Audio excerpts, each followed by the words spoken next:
If you have a rotary phone, get rid of it. Hey guys, today's movie is going to be The Caller.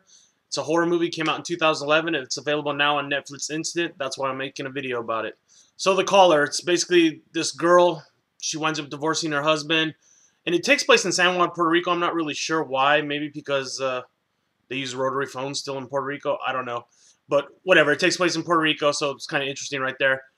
And this girl gets divorced from her husband. She winds up moving to this apartment by herself. Of course, the husband's this abusive dickhead. So while she's in the apartment, this phone, you know, is already in the apartment. It starts ringing. She picks it up, and there's this lady on the phone. And at first, the lady sounds kind of like an old, senile lady. You know, she asks some weird questions. And then, you know, of course, the lady hangs up on her. But then, you know, she calls back again. And slowly, the main character gets involved with this phone calls. And what starts off to be sort of like this crazy old lady on the other line, by the end of the movie, she's a real witch. I don't want to give too much away, but basically the lady's calling from a different time period. And they use that in this movie to good effect. I really like that. And the lady is able to kind of attack her in the past and affect what's happening in the future. I know it sounds kind of complicated because anytime you have any type of time travel or anything in a movie, it makes it complicated. But the way they did in this movie, they didn't overdo it. They made it really interesting.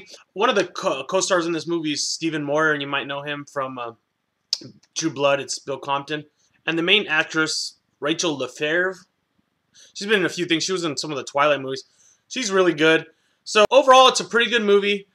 I mean, the acting isn't the greatest, but it starts off slow. It starts off very slow, and by the end, it gets pretty chilling. It's more of like a thriller type, like a supernatural thriller, and it's good. I mean, there's a couple scenes in there that are pretty good. There's no blood and guts, so if you're expecting blood and guts, you're not going to get that. But there is one scene with boiling oil, and the way they did that scene was very good. I like that a lot.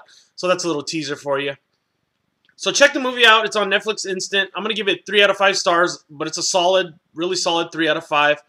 Fun movie. You know, it's available instantly, so go ahead and check it out. Let me know what you thought below. If you see it, comment. I thought it was pretty good. No blood and guts, but it was a little bit creepy and chilling and pretty well done. They didn't overdo it. They stuck to the story, and I thought it was kind of an interesting concept, you know, especially using the mysterious caller thing. The way they played it out was pretty cool.